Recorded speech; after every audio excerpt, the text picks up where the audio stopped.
Petco Park, a new beginning, let's go. Started back rocking the brown.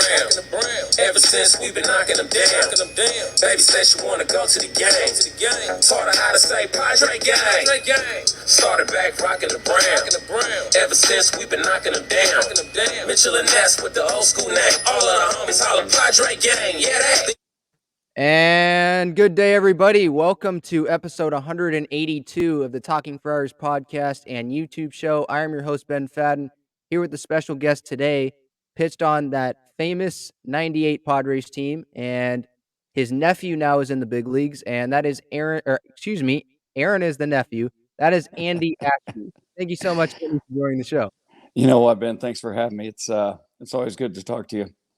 No problem. All right, before we get started here, just get this out of the way. This episode is brought to you by GAGLIONE Bros famous cheesesteaks and garlic fries located in Mission Gorge and Point Loma, as well as Petco Park during the season. You can visit GAGLIONEBros.com to view their entire menu, their addresses, and their phone numbers. All right, getting started here with Andy.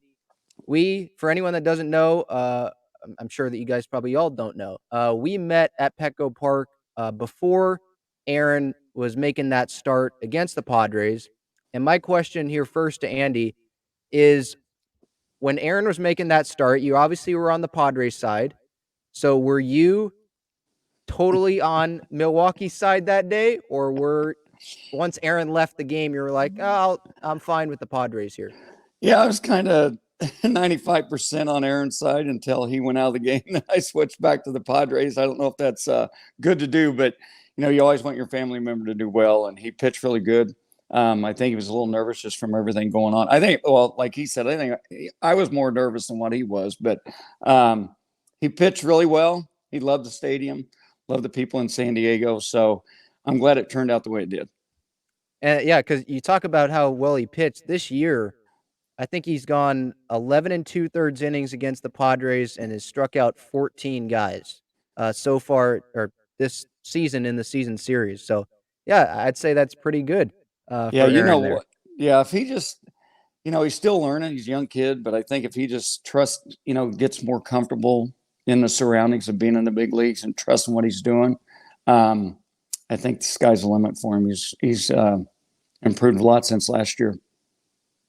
What do you tell him? Like, is it kind of just advice of just kind of be under control?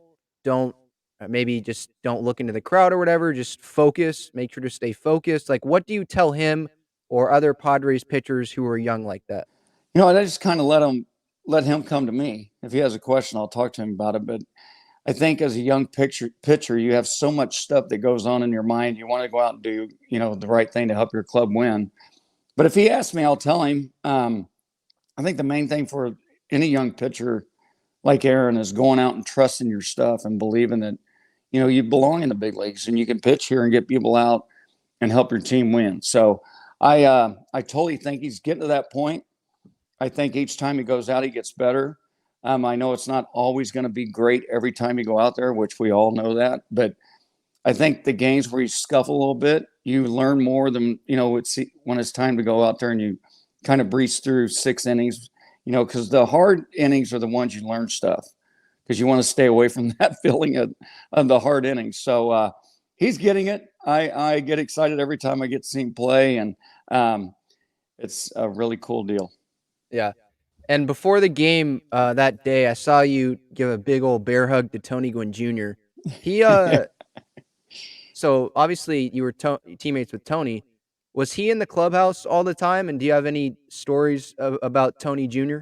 You know what? He was in the clubhouse, and I just want to say this to the Gwynn family. Tony is greatly missed here in San Diego. I know they miss him, but what a class act his boy is. Anthony was in the clubhouse a lot.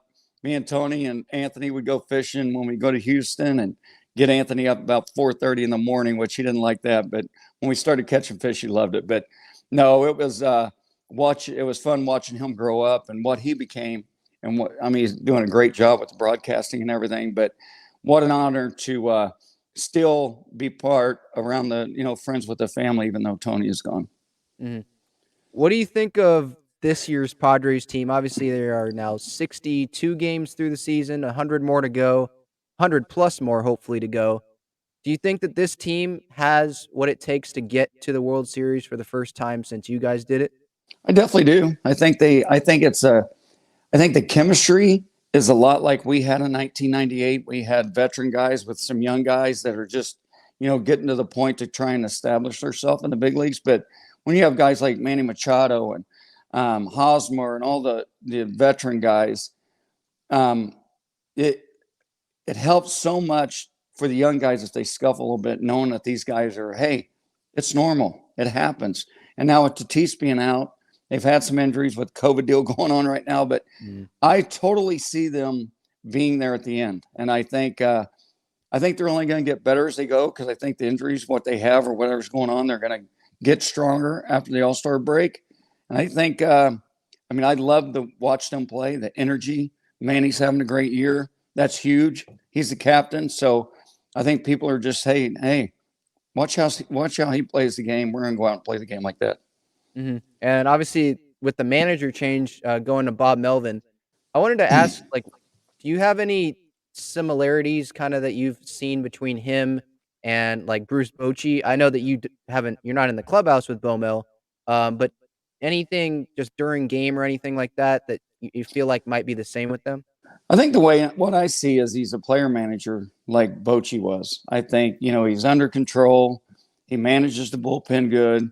And I think I know guys respect him for what he's been doing this for a long time. And I think just the maturity, the experience that Bob has as a manager, and to control 25 different personalities, I think he's doing a great job, because that's one thing Boch was unbelievable with, is controlling, one guy's mad the next day, this guy's mad the next day, or, by whatever it may be, you got to control 25 guys. But I think being a veteran manager, you learn how to do that. And I think he's doing a wonderful job with it.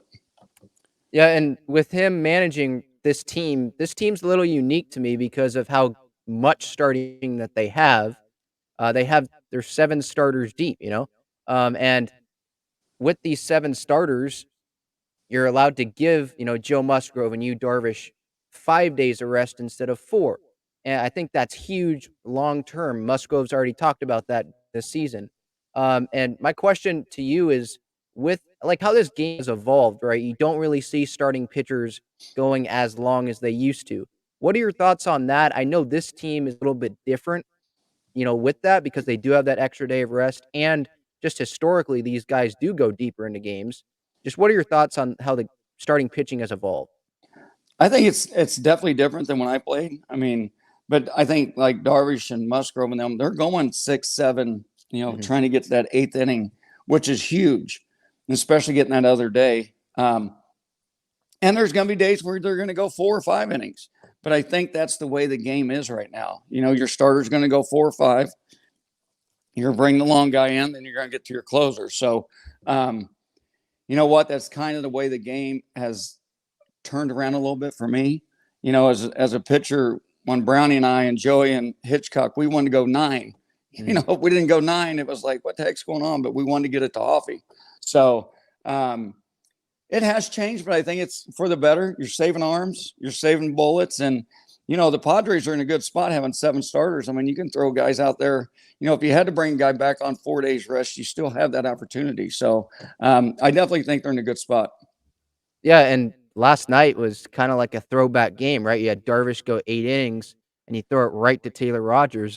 That's like a dream scenario, especially when you don't have Bomel managing. I know there's a ton of managers there in that dugout, former managers, but with Ryan Flaherty now as the interim, that's like a dream scenario right there. Yeah, that's pretty good. That's pretty easy to manage. Okay, well, you went 8. That's great. Thank you very much. But we're going to bring somebody else for the 9th. But yeah, you would love to have that every game, but it's just not that easy. But it's nice when it happens. Exactly. All right. But Joe Musgrove, he is definitely headed to the All-Star game in LA this year. He is the ace of the staff. I think he's become one of the leaders of the team along with Manny. I don't know if you saw, but he bought like basketball jerseys, custom basketball jerseys for the whole rotation recently, and they've been wearing those. I mean, my question isn't really about just Musgrove as the person and the leader, but in like an extension, obviously coming up, those talks, and there's always been all these rumors and all that. As the former pitcher, if you were Joe Musgrove, what would your approach be, and what conversations would you think that you would have with your agent in these talks? Like, are you someone that wouldn't want to be involved in it and kind of being like Joe and saying, "Hey, the agent will come to me, and if I like the offer, I'll talk about it with him." Just what would your approach be?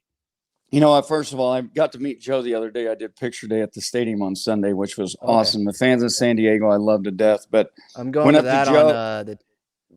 on the Phillies game, the next photo day that they have. Yeah. Yeah, they have another one like 2 weeks or something, they were saying. But getting back to Joe, he super great kid, unbelievable talent.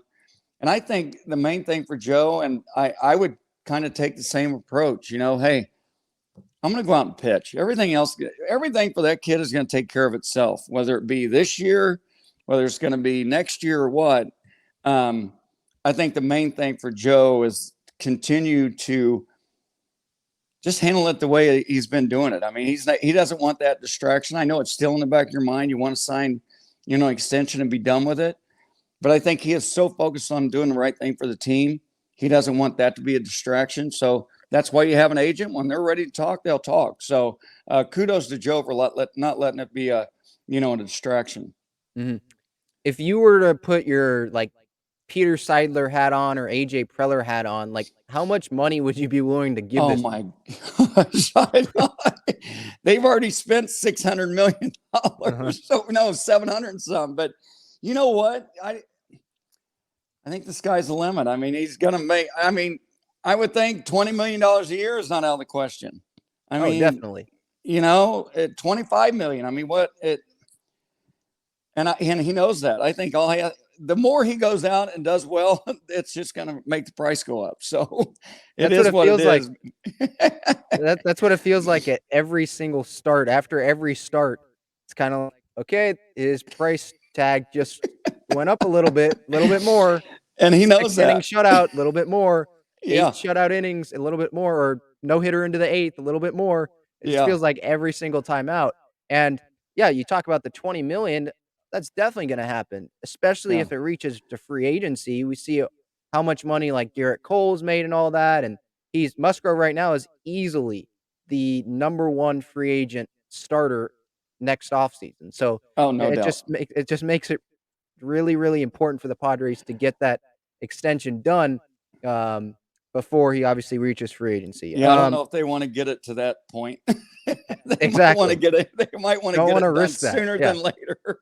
I've been saying this with Joe because of how beloved he is in San Diego, how much he loves San Diego himself. I feel like maybe the Giants and the Dodgers might be two teams, regardless of how much money they offer him, he'll say no. But everyone else, you don't really know. So that's 26, 27 other teams, I think so, that would be in the bidding for him. So yeah, I'm sorry, but I would definitely think he's going to do everything he can to come back to San Diego. Yeah, I agree. I think so. All right, let's get to. I want to talk about the '98 All-Star Game real quick. If you have any cool moments or anything you remember because of how stacked. I was looking the other day of all the names in that All-Star game. I obviously wasn't alive, but my parents were. And I mean, just down the line, Barry Bonds and obviously Glavine and Maddox and Chipper, just so many names. That's just the start of it. What was your big takeaway from that game? You know what? First of all, just making it that year, because we had 5 from that team go. Yep. And to be there with 5 teammates, it was special. And then to walk in the clubhouse, I remember Hoppy and I went, 7 hours earlier to sign the stuff and just sit in the clubhouse and take it all in. But what a special time to get around some of the best players in the game are there. And to sit around and have the opportunity to talk to them as the game's going on or, during the home run derby and stuff like Mark McGwire. And then he was in San Diego as a coach. All those guys are awesome. Barry Bonds. There's so much respect that I have for all these guys, and to have the opportunity to go to the All-Star game and be a part of that with them, it's something I'll never forget. And you mentioned Hoffy and all that, like, that experience leading up to that day of the game, like, what do you remember? Because obviously, I know players, they sign a lot of stuff and all that, but there's so much probably going into that day. It has to be a whirlwind for you guys, huh? You know what? It is crazy because you're trying to make sure your family's taken care of. They're at Mhm. the stadium. You get there early. You want to make sure they get in the park because it's nuts. I mean, there's people everywhere, but you kind of go there, go out on the field. And what was funny, that was the Boch was like, I don't know if you're gonna make. He said you need to make the All-Star team. He said, but I just pitched like 2 days prior to Mhm. that, and that's when I threw that 75 pitch game.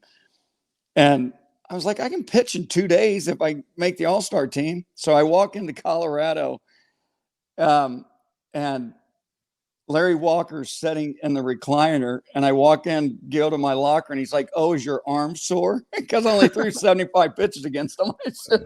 I said, "No, it's not sore." He's like, "That was unbelievable." But looking back on stuff like that, and the conversations and opportunities that you had during the All-Star game, and leading up to that, and watching the game, and watching how the home run derby cracked me up because these guys are hitting absolute bombs. So it was a great experience, and something, like I said, I'll never forget it. It was really cool. Now, later in '98, obviously made the World Series. That didn't go as planned, but can you take the audience through what it is like to be pitching in the World Series, the Fall Classic, against none other than the New York Yankees, Jeter, all of those guys. Just what was that like for you? Incredible. I remember when we got there, we had a workout a day before the first game, number one. So we're on, Yankee Stadium. I mean, it's history that's there is incredible. So to be on that field now, you work so hard to get to the playoffs. Then you go to the NLCS. Now you win, and you're going to the World Series, and you step on that field with 25 guys that had a dream in spring training. Like Bochy said, we're going to win this year. We're going to win, and we're going to go to the World Series. And to do that and have that confidence throughout the season, and then look back on it, and you're standing in Yankee Stadium with the World Series patch on your arm, it's pretty special. So to start game two, I think we ran into a little bad luck in game one. I think everybody knows what happened with the 3-2 pitch.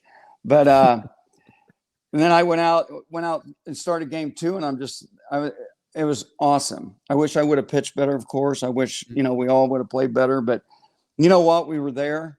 We had a heck of a year. We just ran into a pretty good Yankee team. They were really good. But to have that goal in spring training and then succeed to it, I know we didn't win a world championship, but we did win a National League championship, which to be a part of that was awesome. It doesn't have to be the World Series, I guess, because you're able to get through the Braves, but like nervousness level, we could talk about the World Series. Like before that start, on a scale of 1 to 10, was it at like an 11? Yeah, because you want to do.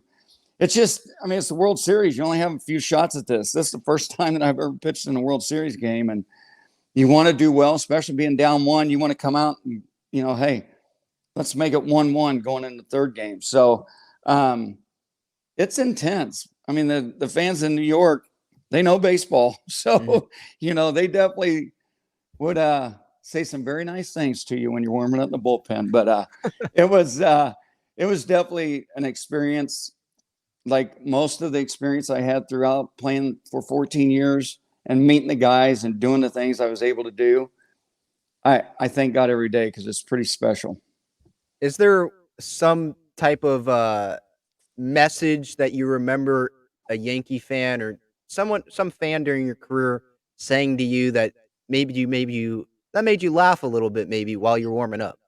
I don't know if I laughed about it too much, but I don't know if I could say it on the radio. But no, I remember one guy in New York. I was going out to the bullpen, and he's like, he made it sound like, "Hey, is Brownie's golf bag getting heavy? You're riding his back all year," or something like that. I'm like, really? I won 17 games already. I said, he won 18. I said, I'm not really riding his back. I said, I love the guy to death. I said, but he's the ace. That's what we're supposed to do. So then other few choice words that the guy said, but it's part of the game. Just got to blow it off. Now you talk about Brownie and then Hoffy. What did you or if you did you take anything from their routines, their preparation with you and kind of implement that? Because I haven't heard a whole lot from Kevin Brown's routine and all that, but Hoffy, you know, it's definitely been well chronicled. Oh yeah, Hoffy was a different. He had his own, which was awesome because I would kind of sneak up in the clubhouse just watch him dry his foot with his sock and do everything that he would do whether he knew he wasn't going to pitch or not, because you never know. He would do the same thing every game. And it was so regimented. And I'm like, that's awesome. So I tried to find something that worked for me. Mm-hmm. And plus watching Brownie pitch the day before I pitched, we were kind of alike. Brownie threw harder than I did. But we were both sinker ballers. So with Brownie, he was just you're not going to talk to him on game day. I mean, it was just like, let me do my thing, and I'm going to go out and give up 1 or 2 hits, and we're going to win. So I more watched Brownie pitch, and he would talk to me about things like during the game, because I wouldn't bring it up, but he would ask me questions like, what happened? Was the ball up, down the middle, or whatever? And I go check, and, that stuff means a lot because I'm facing the same people probably the next day. So then the next day we would go over and I was like, what do you think? He's like, no, you can get him out, down and in. So in that way, Brownie helped out tremendous, as other pitchers did. But yeah, the routine that Brownie had was, I think it was just a routine that he had when he got between the lines was awesome because he was so intense. But no, Hoffy's a special, not only player, but a special individual. Great dad. And he's definitely a Hall of Famer. And we talked about, we'll go to one of your other teammates, Tony. Obviously, we touched on him a little bit earlier. I had Kurt Bavako on a couple months back, and his favorite Tony story involved him watching video when they're on the road and the hotel had the door open and he was always watching video. What would be your favorite Tony story? I'm sure there's obviously been a lot of them. Oh gosh. The video was awesome because Alicia, she would watch the video on the plane with him and kind of critique what he's doing. I'm like, holy cow. She's probably watched more video than he does. But I just think the way they would take their craft and be like so different than everybody else, that's what made them so good. But I just think just watching Tony, the smile every day when he'd come to the ballpark and late in his career, not feeling great, but would go out and get it done. Great teammate. Unbelievable. I just think all around, just watching the way I would just go down the cage and watch him take batting practice, and he would hit 500 baseballs on the same spot. And it was just incredible to watch how he worked the bat. So all around, Tony Gwynn, big fan. So he was a special player. You were on the mound when Ken Caminiti made the throw. That it still is a crazy play. It's played pregame at Petco on the Jumbotron. Do you still kind of like laugh whenever you think about that play, whenever it's brought up? Yeah, it's incredible. I was like, how in the world do you do that? And he was like, oh, no big deal. Okay. He knew it was a great play, but Cammy's not going to say that. Cammy's Cammy. But yeah, the defense that we have is pretty darn good. So that was one of the best plays I've ever been a part of. Do you because Manny's obviously an amazing, I think the best defensive third baseman in the league right now. Nolan, obviously, he's talented. I just think Manny's better. He just makes things look so much easier. With Caminiti and then Manny, what comparisons do you see there? And if you had to judge, who would you say who was better defensively? Was it Manny or Cammy? Well, I think there are two different types of players. Cammy was more of Manny makes stuff look so easy. Not that Cammy didn't, but Cammy was aggressive, like, throw the ball across the field 100 miles an hour. And, that's why he was hurt all the time, diving and, doing it. Not that Manny doesn't. Manny's a great third baseman. I love watching him play. And then Cammy being a switch hitter made him a little different in the lineup because he could do whatever.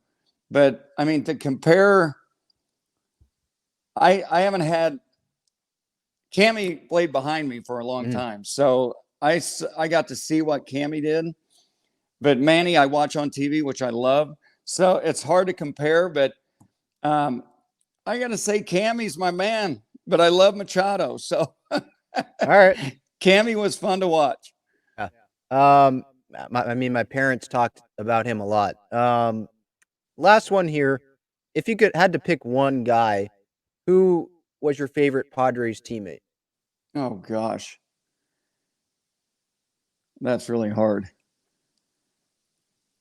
I don't know if I could do that. I mean, someone's gonna get mad at you, but you know what? The whole team was my favorite team, my favorite friend. No, you know what? Kevin Brown and I were close, but Hoffy and I were really close. It's hard to say because we all hung out together.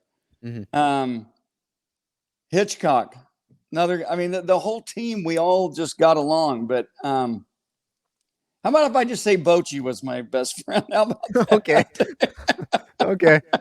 So no teammates will get mad at you. Okay. Yeah. I'll just have Dave Stewart mad at me because I didn't say him. Right. Yeah. Okay. So, but no, you know what? I do want to say this. So throughout my years here in San Diego, there were a lot of ups and downs, but to be a part of something that was built from, when the first time I got here, you could see it going, and Larry Lucchino and John Moore's got this whole team together throughout, 2.5, 3 years. And to get to that point and go to the World Series and to be able to play with the players that I had the opportunity to play with, something I'll never forget. And I just want to say thank you to San Diego. The Padre fans are the best. So special time, special year. And San Diego should get ready for another one because this team's going to be able to do it. Amen. All right. This has been episode 182 of the Talking Friars podcast and YouTube show, Ben Fadden with Andy Ashby. Andy, I can't thank you enough for coming on today. Ben, thank you for having me. You take care. Have a great day.